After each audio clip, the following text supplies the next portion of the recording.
Tenants in Vancouver's West End deciding there is strength in numbers today, getting together to battle a recent wave of what they call renovation evictions. They say seniors and those on fixed incomes are being forced out as companies buy up buildings, evict tenants, make some cosmetic changes, and then hike up the rent. As Jane Kerrigan reports, demonstrators say it's time for the provincial government to step in and make some dramatic changes to the Residential Tenancy Act. More than 150 people rallied in Vancouver's West End Saturday, calling for more rights for renters facing evictions. This is the gutting of the West End. This is the gutting of a community, of the diversity of who and what makes the West End such a special place. Renters at Risk was formed by West End renters in 2004 after the provincial Liberals made changes to the Residential Tenancy Act. The group says those changes act in favor of landlords. Now, my apartment that I was renting at that time, the rent was $1,390. The apartment that they renovated next to me, they wanted to rent for $3,000.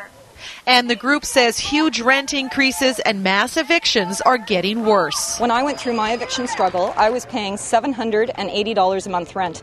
They wanted $1,100 from me in order to stay in my apartment.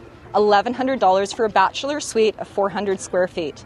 One of those renters at Risk is 83-year-old Roland McFall. He's lived in his West End apartment for 47 years. Well, they're going to renovate. They're going to want us out so they can renovate. Put bachelor suites in. Raise the rents? Oh, yeah. Unite and fight! Renters' rights! Unite and fight! The rally made its way from Nelson Park to the latest West End building to evict renters. The NDP says tougher legislation is needed before more people lose their homes. It doesn't have to be this way.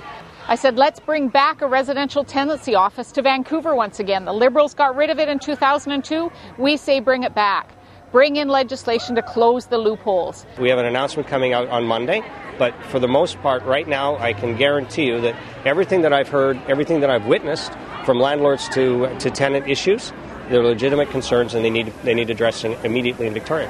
Griffiths, the provincial Liberal candidate in the upcoming by-election, won't elaborate on Monday's announcement. But for many people here, time is running out. Tenants in yet another West End building are expecting eviction notices at the end of the month.